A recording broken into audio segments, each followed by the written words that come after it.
I've got 3 ideas to help you get it ready to sell and realize the biggest return on your investment. Number 1, paint your front door. Buyers really are attracted to the color black right now. Also, paint the interior of your home a light neutral color. Sherwin-Williams Snowbound is the color of the season. And last but not least, number 3, lawn care. Add some flowers, some mulch, and some fertilizer. It'll go a long way. And in most cases, you see back double what you spent on these. Now, shifting gears, I want to talk about what's going on in the market and what happened with Silicon Valley Bank. I found it interesting, I wanted to understand what was happening, and I thought I'd share it all with you. Stay tuned. So let's dive right into it.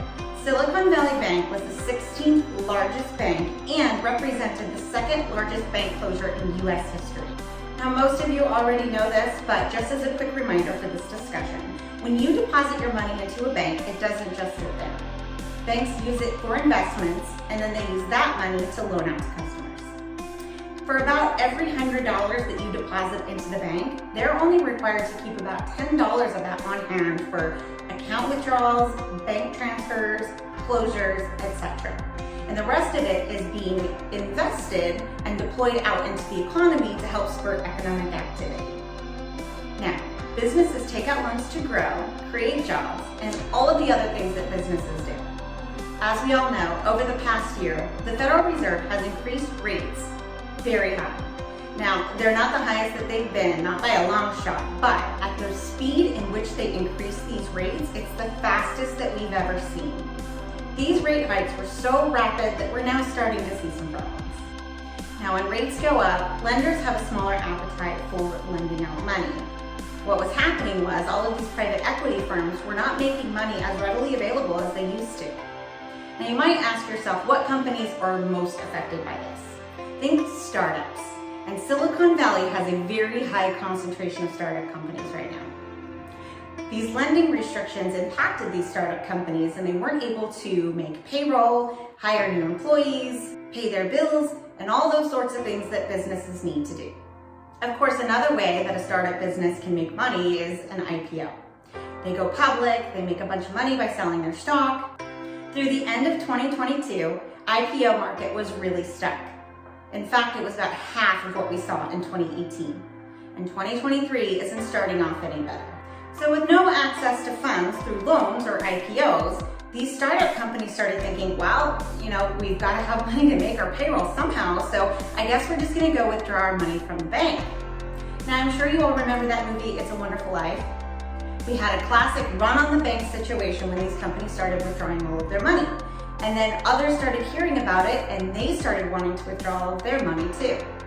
SVB ran into a situation where they just did not have enough liquidity to meet the demand for all of the withdrawals that were coming in. But unlike It's a Wonderful Life, people weren't running down to the bank to withdraw their funds. This was all happening digitally. Now you throw something like Twitter into the mix, and you've got some big people in the tech industry telling everyone, if you've got money in SVB, you better run down there and get it out now while you still can. Now this created more momentum, more customers started going down, withdrawing their cash, and SVB just simply did not have enough on hand. So what did they do? Well, they needed capital, and fast, so they were forced to sell nearly $21 billion in investments. Now, unfortunately, SVB had a treasury yield that had not quite matured yet. Think buy low, sell high. These investments had not had enough time to grow to a rate to where they were profitable, and they ended up taking nearly $2 billion loss on them. Now, when it became public that even selling off investments was not enough for SVB to meet their withdrawal demands, even more customers rushed down to withdraw their money. At this point, the Federal Reserve, FDIC, and U.S. Treasury got together and created a pool of money for banks to tap into in order to meet their demand that they couldn't get from other sources. Now the good news, since all of this happened, it's slowed down a little bit. Some banks are still having a little bit of trouble, but the run-on-the-bank situation has most likely ended. So what does all of this mean to you? What happens now? Well, it means that lenders are going to start restricting the amount of loans that they lend out, and everybody's going to have to right-size their balance sheets.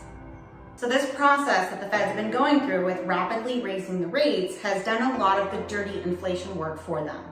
The actual impact on rates is still unknown, but the Feds have to be really cautious on how they proceed going forward. We are starting to see reports that inflation is flattening out. It didn't increase like it did in January. That's good news. The 10-year note is what the 30-year fixed rate mortgage is based off of, and we've seen that dramatically decline recently. So the takeaway here is this: interest rate hikes are likely coming to a close. They might still go up a little bit, but they're not going to be nearly as dramatic as we have been saying. Thank you, everyone. I hope you found this information helpful, and don't forget to like and subscribe to my channel for more tips, tricks, and all things real estate.